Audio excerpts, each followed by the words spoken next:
Hey, my name's Ital Tek from Brighton, UK, here on tour in the US. Just finishing up at Dubspot after 2 weeks. I'm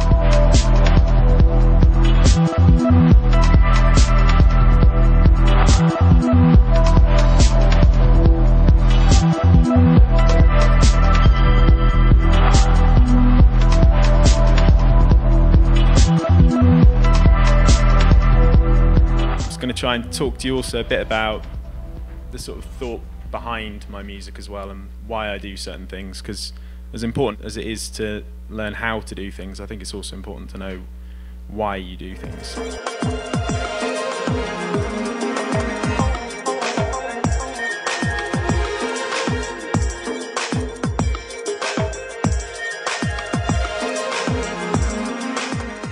I'd say that up until very recently, I've always thought I'd hate working with other producers. Anytime I've started, I've just not enjoyed it. But recently, I've been quite into the idea of it, actually. I mean, for example, that track with Boxcutter was kind of like a collaborative remix. I sent him some parts, he sent me back some bits, and then I finished the track off. Because he plays a lot of live guitar and live bass.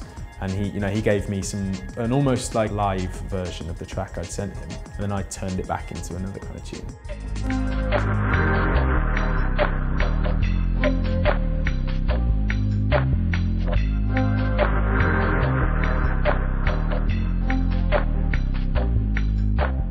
When I first started out, it was very much like, that's the track, and they released it. And as my relationships built with the label, we do talk a lot more. After a few albums, it does get, that's like your job and it needs to be good. And we do talk a lot about, what would make these tracks better. Mike P lives in Brighton, so I go around his house and play him my tunes. He gives me pretty honest feedback. He's a very blunt guy and he knows what he wants, which is good because so many people just tell you what you want to hear, and that's not the best thing when you're making music. You want people to be honest with you even if it hurts and tell you that's rubbish, you need to go down that path. And underneath the impulse beat there is again loads and loads of snares and claps kind of layered in.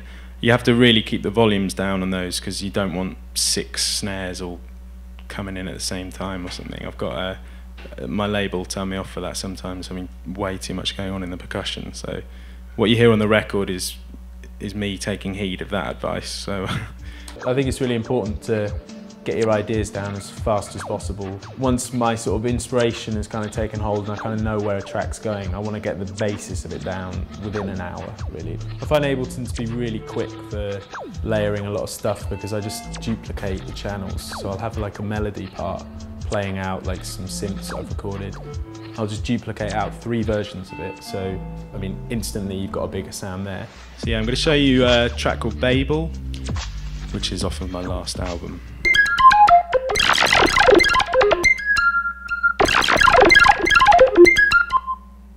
So that's just me messing around, and then I've kind of found a cool bit in it, looped it, and just made. It's got a kind of beat to it.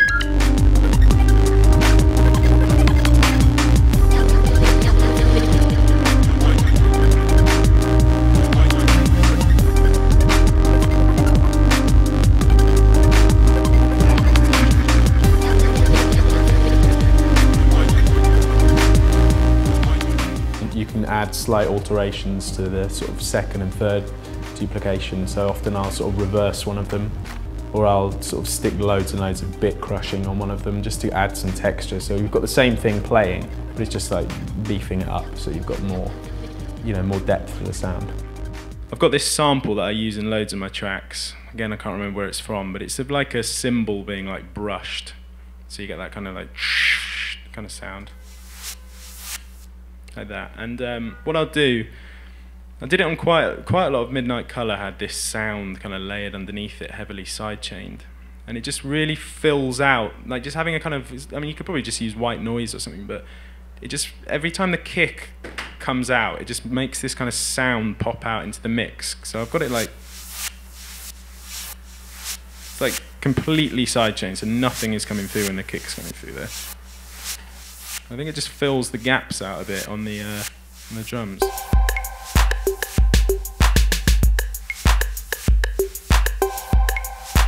I'll just take it out.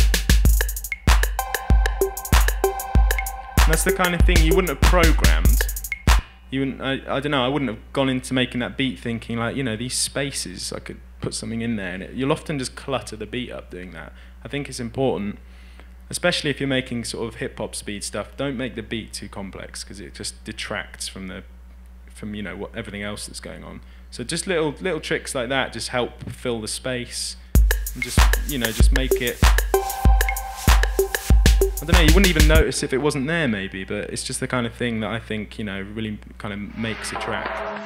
Recently I've been using 2 hardware synths on my tracks. The Juno 106 is all over my last album and most of my tunes, to be honest. I've also been using the Nord lead a lot, which is much better for bass. It's much punchier synth. I use Reactor a lot, the synths that come with that, so that's Sound School analog synth. I use that a lot because it's just great for basic waveforms. It's just about finding that balance between making sure what you're doing melodically fits with having some bass weight behind it so it'll work in a club. And that's probably one of the hardest things to get right in terms of wanting to write melodic music that also can actually, you know, make people move. Knowing when certain sounds are going to fit together, and I'd say mastering almost isn't the most important thing there. I think it's just sample selection. You need to, you know, there's people who probably are banging their heads against the wall all day thinking, oh, how can I get my tune to sound like that? It's like, well, you need to start with some good sounds. That's the most important thing. What I really like to do with getting acapellas and chopping them up is to don't use any of the notes or anything. So often you'll get, like, at the beginning of an acapella, like just sort of mic sounds off, you know, people breathing, like people just going one into the mic or something. And I like to just, you know, cut up a rhythm out of that kind of stuff. So I've got like,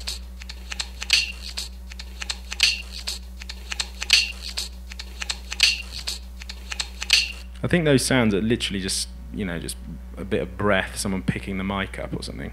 So yeah, I'll do that a lot. It just adds another kind of percussive element that isn't something you would have got out of sample pack. It's not a, you know, well-known hit or something. It just makes the track have a bit more texture. And again, I've done it here with, like, you know, some breaths, just layering under stuff.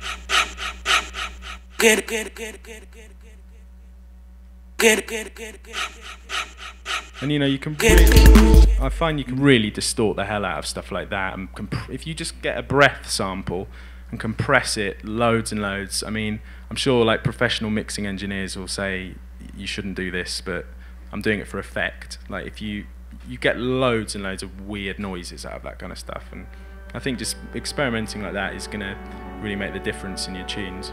At first, if you're just learning out, don't worry too much about the complexities of all your mix downs and mastering, all of that. Music is first and foremost about ideas. No one starts off being an amazing engineer, but you can start off writing amazing melodies or writing, you know, really great groove or something. And that's what people should focus on. All the mix down elements and all the production techniques, although you do need some basics to actually get going, or else you won't be able to use the software.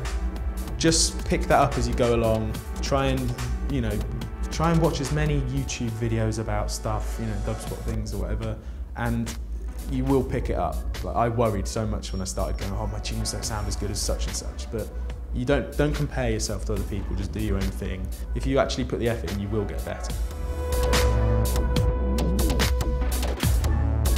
I've honestly never been to a place like this before. And when I came and looked around here, I couldn't believe, like, you've got rooms just for DJing with like the greatest gear in there. Pull out a little thing, there's machine on it, you know, you've got like CDJs and everything. Studios with, you know, whole setups. And this is, you know, this is an amazing resource. Like, I hope this spreads. And I hope like really young kids get into making this kind of stuff as well. There's no reason that young kids shouldn't be making music as well, like electronic music, because they learn all the traditional instruments at school. Why not learn how to make beats? Welcome to Dubspot. We believe in providing you hands-on experience right away. Whether you're completely new to music and want to turn the sounds in your head into a musical reality, or you're an experienced artist looking to refine your skills and add new tools to your arsenal, we're ready to meet you at your level. For students of all ages, all levels, and all styles of music, Dubspot is here to help you achieve your goals. With course offerings both online wherever you are and at our school in the heart of New York City, we are ready to guide you through the next phase of your musical transformation. Whether you want to produce music, DJ, or do both, you've come to the right place. Come explore Dubspot for yourself. Become a part of our community and make music.